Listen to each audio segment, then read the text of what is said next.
আসসালামু আলাইকুম সবাইকে। মাইক্রোসফট এক্সেলের বেসিক টু অ্যাডভান্স কোর্সের 11তম ক্লাসে আপনাদের সবাইকে স্বাগতম। আজকের ক্লাসে আমরা রিমুভ ডুপ্লিকেটের ব্যবহার শিখব।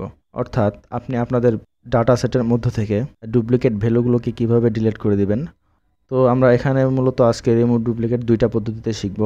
একটি মূলত ফাংশনের মাধ্যমে আর একটি মাইক্রোসফট এক্সেলের টুলস ব্যবহারের মাধ্যমে। তো চলুন দেখে নেই আমরা এই ব্যবহার কীভাবে করব। তো আপনারা এখানে একটি ডাটা সেট দেখতে পাচ্ছেন। এখানে আমাদের ম্যানেজারদের নামের কিছু লিস্ট রয়েছে। তো এই ডাটা সেটের মধ্যে আপনারা দেখতে পাচ্ছেন যে একই নাম কিন্তু অনেকবার রয়েছে। অর্থাৎ আমরা যদি এই ডাটা ভ্যালুটার মধ্যে দেখি আমাদের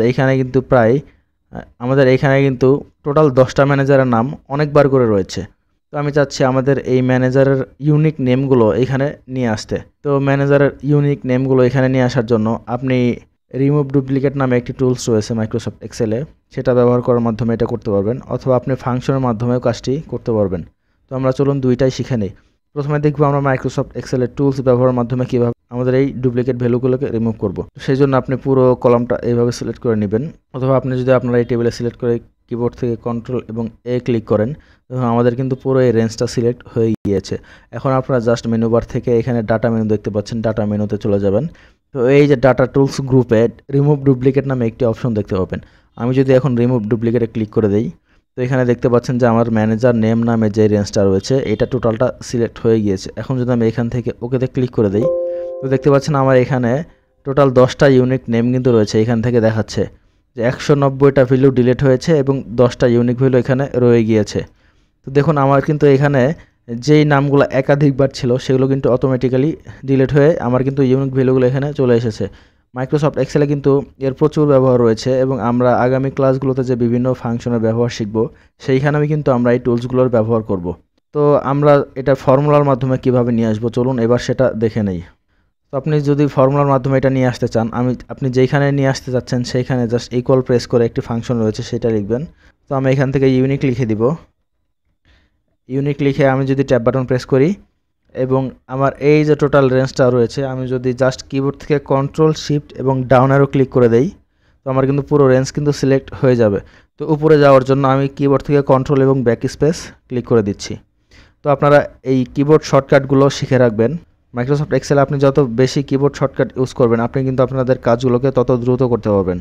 তো আমি আমার এই টোটাল রেঞ্জটাকে সিলেক্ট করার পরে জাস্ট ব্র্যাকেট ক্লোজ করে আমরা যদি এন্টার বাটন প্রেস করি, তো দেখুন আমার কিন্তু সুন্দরভাবে ইউনিক 10টি লিস্ট কিন্তু এখানে দিয়ে দিয়েছে এবং এটা কিন্তু আমার এই একটা ফর্মুলার মধ্যে রয়েছে। তো আমি এখান থেকে যখনই নতুন কোনো নাম অ্যাড করব, আমি এখান থেকে রাকিব লিখে দিলাম।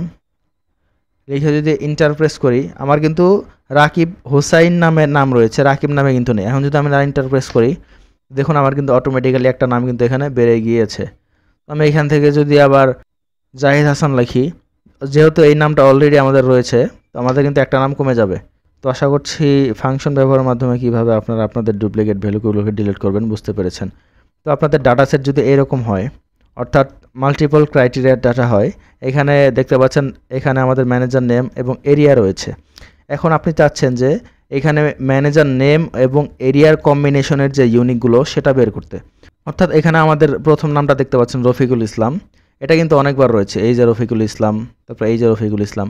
কিন্তু আপনি এখানে চাচ্ছেন রফিকুল ইসলামের নাম এমনভাবে নিয়ে আসতে, যেমন এই যে এখানে দেখতে পাচ্ছেন রফিকুল ইসলাম খুলনা, এটা থাকবে। আবার এখানে দেখতে পাচ্ছেন রফিকুল ইসলাম কুমিল্লা, এটাও থাকবে। রফিকুল ইসলাম বরিশাল, এটাও থাকবে। যদি এইখানে এমন কোনো লিস্ট থাকে যেটা রফিকুল ইসলাম খুলনা আবার রয়েছে এরকম রফিকুল ইসলাম খুলনা, অর্থাৎ এই ম্যানেজার নেম এবং এরিয়া নেমের কম্বিনেশনটা যদি একাধিকবার থাকে, সেইটা ডিলিট করার জন্যও কিন্তু আপনারা এটার ব্যবহার করতে পারবেন। তো আপনি যদি সেটা ডিলিট করতে চান, তো আপনারা জাস্ট এই টোটাল টেবিলটা সিলেক্ট করে দিবেন। আমি কিবোর্ড থেকে কন্ট্রোল এবং এ একসাথে ক্লিক করে টোটাল টেবিলটাকে আমি সিলেক্ট করে দিলাম। তারপর আমি এখান থেকে চলে যাব ডাটা মেনুতে। এখান থেকে দেখতে পাচ্ছেন যে রিমুভ ডুপ্লিকেট নামে একটি অপশন রয়েছে। এই রিমুভ ডুপ্লিকেটে যদি ক্লিক করেন, তো দেখুন ম্যানেজার এবং নেম এটার কম্বিনেশন কিন্তু এখানে সিলেক্ট রয়েছে। তো আপনারা জাস্ট এই দুইটাকে সিলেক্ট রেখে এখান থেকে ওকে বাটনে প্রেস করে দিবেন। তো দেখুন আমার কিন্তু টোটাল 134টা ডুপ্লিকেট ভ্যালু ডিলিট হয়েছে এবং টোটাল 66টা ইউনিক ভ্যালু কিন্তু রয়েছে। তো এটাই মূলত আপনাদের কম্বিনেশন ভ্যালুর রিমুভ ডুপ্লিকেটের ব্যবহার। তো আপনি যদি ফাংশনের মাধ্যমে এটা করতে চান, চলুন এটা কিভাবে করবেন সেটাও দেখে নেই। তো আমরা এখান থেকে পূর্বের অবস্থায় ফিরে যাওয়ার জন্য কিবোর্ড থেকে জাস্ট কন্ট্রোল এবং জেড প্রেস করছি। তো দেখুন আমার কিন্তু এখানে আগের অবস্থায় ফিরে এসেছে, আমার কিন্তু আবারও 200টা ডাটা সেট কিন্তু এখানে শো করছে। আমি প্রথমে চলে গেলাম, আমি চাচ্ছি আমার এই যে এখানটায় আমি এটা ফাংশনের মাধ্যমে নিয়ে আসবো। আপনি এখান থেকে জাস্ট আগের মতো ইউনিক ফাংশনটা লিখে দিবেন। আমি ইকুয়াল দিয়ে ইউনিক লিখছি, জাস্ট ট্যাব বাটন প্রেস করে দিলাম।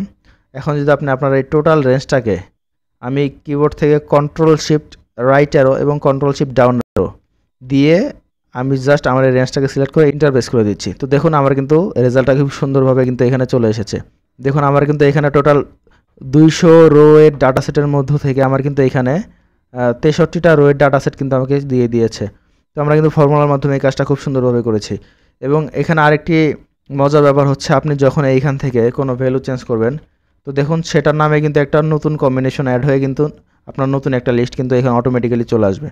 তো এটা মূলত ফাংশন ব্যবহার করার এক্সট্রা কিছু অ্যাডভান্টেজ। আপনি যখন ফাংশনের মাধ্যমে এই কাজগুলো করবেন, আপনার রেঞ্জের মধ্যে যখনই কিছু পরিবর্তন হবে এখানে কিন্তু অটোমেটিক্যালি চেঞ্জ হয়ে যাবে। তো আপনারা সবসময় চেষ্টা করেন মাইক্রোসফট এক্সেলে আপনারা ফাংশন ব্যবহার করে এই কাজগুলো করার জন্য, তাহলে কিন্তু আপনারা ডাইনামিকলি এই রেজাল্টগুলো পেয়ে যাবেন। তো এখান থেকে আপনাদের আরেকটা বোনাস টিপস দেখাচ্ছি। যদি আপনারা মাইক্রোসফট এক্সেলের আপডেট ভার্সন ব্যবহার করে থাকেন, তারা কিন্তু এই যে এখানে সার্চ নামে একটা অপশন পেয়ে যাবেন। এই সার্চে গিয়ে যদি আপনি রিমুভ ডুপ্লিকেট লেখেন, দেখুন এখানে কিন্তু রিমুভ ডুপ্লিকেটের যে অপশনটা রয়েছে সেটা কিন্তু এখানে শো করছে। আমি যদি এখানে ক্লিক করে দিই, দেখুন রিমুভ ডুপ্লিকেট কিন্তু আপনারা চাইলে এই সার্চ অপশন থেকেও নিয়ে আসতে পারবেন। তো আমি আপনাদেরকে সাজেস্ট করব আপনারা সবসময় এই মেনু বারগুলো মুখস্থ রাখতে, যে কোন মেনু বারে আমার কোন কোন অপশন রয়েছে, কী কী ফিচার রয়েছে, এগুলো যদি আপনি আপনার মেমোরিতে ঢুকিয়ে নেন তাহলে কিন্তু আপনারা মাইক্রোসফট এক্সেলের একজন এক্সপার্ট হয়ে উঠবেন। আপনার যদি হাতে সময় কম থাকে অথবা আপনি এমন কোনো টুলস ব্যবহার করছেন যেটা আপনি খুব একটা ব্যবহার করেন না, সেই ক্ষেত্রে কিন্তু আপনারা সার্চ অপশন ব্যবহার করে এই টুলসগুলো কিন্তু নিয়ে আসতে পারেন। তো আজকের ক্লাসটা এই পর্যন্তই ছিল, আশা করছি আপনারা ক্লাসটা বুঝতে পেরেছেন। তো আজকের ক্লাসে আমরা যে ব্যবহারটা শিখলাম, এই ব্যবহারগুলোর মাধ্যমে কিন্তু আমরা পরবর্তী ক্লাসে আরও নতুন নতুন ফাংশনের ব্যবহার শিখবো, যেমন সাম ইফ, এভারেজ ইফ। তো আশা করছি আজকের ক্লাসের টপিক আপনারা বুঝতে পেরেছেন। তো আজকের ক্লাসটা এই পর্যন্তই, ভালো থাকবেন সবাই, ধন্যবাদ সবাইকে।